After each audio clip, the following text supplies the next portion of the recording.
بسم اللہ الرحمن الرحیم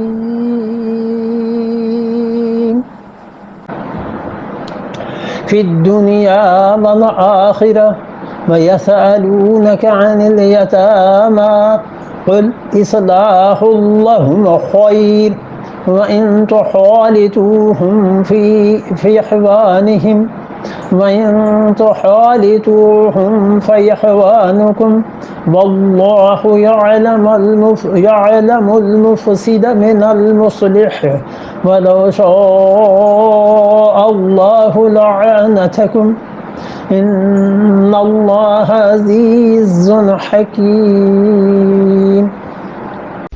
یا اگر تم شراب اور جوئے میں اتنے زیادہ پڑ جاؤ گے، اس کا نتیجہ کیا نکلے گا؟ پھر دنیا والآخرہ، دنیا میں بھی اور آخرت میں بھی پھر بنے گا کیا؟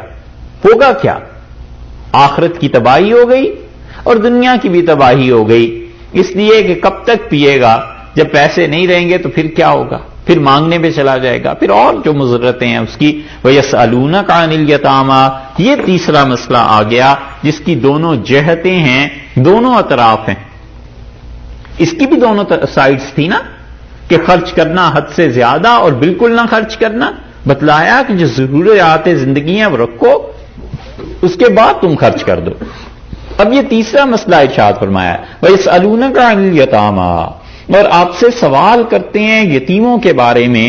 یہ سوال اٹھا ہے بدر کی لڑائی کے بعد، جنگ کے بعد، کیونکہ صحابہ کرام رضی اللہ عنہم میں جو لوگ شہید ہو گئے تھے کچھ ان کے بچے تھے، اور رسول اللہ صلی اللہ علیہ وسلم نے اس موقع پر جتنے بھی فیصلے فرمائے ہیں نا، بہت زیادہ قابل تعریف جو حضرت صلی اللہ علیہ وسلم کا فیصلہ تھا۔ 70 قیدی ہوئے تھے اور آپ نے فرمایا کہ تم ہمارے 10 بچوں کو پڑھنا لکھنا سکھا دو اور تمہاری چھٹی، فارغ، چلے جاؤ مکہ۔ مسلمانوں کی تعداد اس وقت کتنی تھی؟ یہ لوگ تو جو بدر میں آئے ہیں 313 تھے، اور زیادہ ملا لیجئے 400 ہو گئے ہوں گے، کچھ ادھر ادھر ہو گئے ہوں گے۔ حتیٰ کہ یہاں سے جب 3 سال بعد احد میں گئے ہیں تو کتنے لوگ مسلمان ہو گئے تھے؟ اس وقت مسلمانوں کی تعداد 4000 تھی، اور حدیبیہ پہنچے ہیں اس وقت کتنی تعداد تھی؟ یہ ساری چیزیں دیکھنے کے بعد آپ دیکھیے رسول اللہ صلی اللہ علیہ وسلم تم ہمارے 10 بچوں کو ایک آدمی لکھنا پڑھنا سکھا دے، تو ان 400 حضرات کی جو فیملیز تھیں ہر ایک کے بچے تھے، اور رسول اللہ صلی اللہ علیہ وسلم نہیں جانتے تھے کہ آج ہمارے خون کے پیاسے ہیں اور کل سے ہمارے ہی بچوں کو پڑھانا شروع کر دیں گے، اور کسی نے بچوں کو مار دیا تو کیا ہوگا؟ یہ سارا رسک لینے کے باوجود آپ نے اپنے بچوں کو حوالے کیا کہ انہیں تعلیم دو، انہیں پڑھاؤ۔ اور کتنے لوگوں نے فدیہ ادا کیا؟ 10 سے بھی کم۔ حضرت عباس رضی اللہ عنہ نے اپنا فدیہ ادا کر دیا تھا، اور رسول اللہ صلی اللہ علیہ وسلم کے داماد تھے، وہ اپنا فدیہ لے آئے تھے۔ آگے آ جائے گی سورہ آل عمران میں یہ بحث۔ اور چند ایک 10 سے بھی کم لوگ تھے جنہوں نے فدیہ ادا کیا، بعض نے تو 5 سے بھی کم گنے، اور باقی جو 60-65 تھے انہوں نے بچوں کو پڑھانا شروع کیا۔ اور صحابہ رضی اللہ عنہ کہتے تھے ہمارے بچوں میں سے 600 بچوں نے لکھنا اور پڑھنا سیکھ لیا۔ تو جہاں مسلمانوں کے 400 خاندان رہتے ہوں اور ایک دم سے 600 بچے پڑھنے لکھنے پہ آ جائیں، اس سوسائٹی کی حالت کیسے نہ بدلتی؟ اسی لیے وہاں پر یہ مسئلہ اٹھا کہ یتیموں کا جو مال ہے اب ہم اس کا کیا کریں؟ اپنے پاس ان بچوں کو رکھتے ہیں، ان کا مال ہم خرچ کرتے ہیں، ان کے کھانے کے لیے کچھ روٹی کوئی چیز پکاتے ہیں، نہیں کھاتا بچہ، وہ اس کا مال ہے، بچ جاتا ہے، خراب ہو جاتا ہے۔ زیادہ پکا دیں، ہم اس میں سے کھا لیں، ہوگا کیا؟ ان کے تقوی اور دیانتداری کی بات تھی۔ اللہ تعالی نے یہاں پر پھر ارشاد فرمایا کہ وَيَسْأَلُونَكَ عَنِ الْيَتَامَى، اور یہ پوچھتے ہیں آپ سے یتیم بچوں کے بارے میں۔ قُلْ، آپ انہیں جواب دیجئے، آپ انہیں ارشاد فرمائیے کہ اصلاح لہم، ان بچوں کی صلاح کرنا، ان بچوں کو ٹھیک رکھنا، ان بچوں کا دھیان رکھنا خیر، بہت اچھی چیز ہے۔ ان یتیم بچوں کا اصلاح کا خیال کرو، ان یتیم بچوں کی پرورش کا بندوبست کرو، اسی لیے رسول اللہ صلی اللہ علیہ وسلم نے فرمایا مسلمانوں کا سب سے اچھا گھر وہ ہے جہاں کسی یتیم بچے کی پرورش کی جاتی ہے، اور حدیث میں آتا ہے رسول اللہ صلی اللہ علیہ وسلم یتیموں کی پرورش کے لیے لوگوں کو آمادہ کرتے تھے کہ لوگ جائیں اور یتیم بچوں کو پالیں، تو فرمایا ہے کہ خیر کی بات ہے وَإِن تُخَالِطُوهُمْ، اور اگر تم ان کے مال کو اپنے مال کے ساتھ ملا لو فَإِخْوَانُكُمْ، وہ تمہارے ہی بھائی ہیں، کوئی حرج نہیں، ان کے مال کو اپنے مال سے ملا لو، اور جو بھی کھانا پینا ہے مشترک اس کو کر لو، یہ تمہارے بھائی ہی ہیں۔ رہ گئی یہ بات کہ ان کا مال کوئی ہڑپ کرنے لگ جائے، واللہ یعلم المفسد، اور اللہ خوب جانتا ہے اس کو جو فساد مچائے گا اس زمین پہ، من المصلح، اس سے جو اصلاح کرتا ہے، دونوں کو اللہ خوب جانتا ہے۔ یہاں آپ نے دیکھا ہے مال کا مسئلہ آیا ہے نا، مفسد کو اللہ نے پہلے ذکر کیا ہے جو فساد مچاتا ہے، اور مصلح کو بعد میں ذکر کیا ہے جو اصلاح کرتا ہے۔ یہ پہلے اس لیے لائے ہیں کہ نیت خراب ہوتے ہوئے کون سی دیر لگتی ہے، کوئی چیک نہیں رکھ سکتا سوائے اللہ۔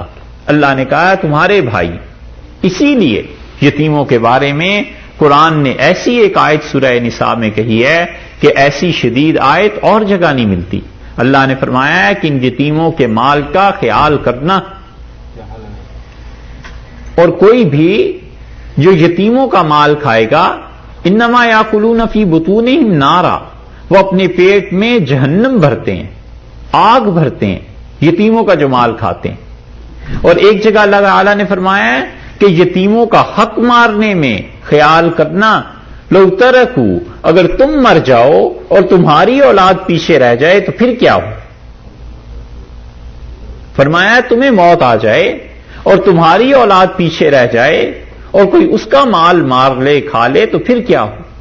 تنبیہ کی ہے شدید کہ یتیموں کا مال یہ کوئی آسان چیز نہیں۔ واللہ یعلم المفسد من المصلح، اور اللہ کو خوب خبر ہے کون فساد کرتا ہے، کون اصلاح کرتا ہے، کون کس نیت سے یتیموں کا مال اپنے پاس رکھتا ہے۔ وَلَوْ شَاءَ اللَّهُ، اور اگر اللہ چاہتا لَأَعْنَتَكُمْ، تو تمہیں دقت میں ڈال دیتا، مصیبت اور تنگی میں ڈال دیتا، لیکن اللہ نے نہیں چاہا۔ اللہ نے کیا چاہا ہے؟ وہی جو کل گزرا ہے کہ یرید اللہ بکم اليسر، اللہ تمہارے لیے آسانی چاہتا ہے۔ کتنے ہی احکامات ایسے تھے جن میں تعنت، سختی آ سکتی تھی، مشکل پیش آ سکتی تھی، اللہ نے ان احکامات کو نرم کر دیا۔ اگر یہ حکم ہو جاتا کہ ایک ایک پائی کا حساب رکھا کرو یتیموں کے ساتھ تو مشکل میں پڑ جاتے۔ یہ حکم ہو جاتا کہ تم ان کا مال اپنے پاس رکھ ہی نہیں سکتے اور اپنے پاس سے کھلاؤ تو بھی مشکل پیش آ جاتی۔ اسی لیے حضرت عمر رضی اللہ عنہ نے صحیح معنی میں اس آیت پہ عمل کیا، اور انہوں نے یہ کہا، انہوں نے کہا کثرت سے مسلمان شہید ہوتے جا رہے ہیں اور ان کے بچے، ان کی اولادیں باقی رہ جاتی ہیں۔ تو انہوں نے حضرت زبیر رضی اللہ عنہ کو بلایا اور انہوں نے کہا زبیر، آئندہ سے جو بھی لوگ فوج میں جائیں تم کچھ لوگوں کو رکھو جو ان کے نام اور اثاثے لکھ لیں کہ کتنے پیسے یہ چھوڑ کر جا رہے ہیں، اور جو شہید ہو جائے اس کے بچوں کو حکومت وظیفہ دے گی، اور ان کا جو مال ہے وہ مال تم تجارت میں لگاؤ، اور تجارت سے جو نفع آئے گا اس نفع کو بھی جمع کرتے رہنا، یہاں تک کہ جب یہ بچے بالغ ہو جائیں تو انہیں ان کے باپ کا مال میں نفع کے دے دینا، اور جتنا تم دو گے اتنا میں بھی دے دوں گا بیت المال سے، حکومت بھی اتنا ہی پیسہ دے دے گی۔ یہ تھا، اور ارشاد فرمایا کہ ان کا وظیفہ ادھر سے جاری کرو، کیونکہ یہ چیزیں مسلمانوں کے بچوں کے لیے نقصان دہ ثابت ہو رہی ہیں کہ باپ گیا جہاد میں شریک ہو گیا اور جو مال تھا وہ پیچھے رہا۔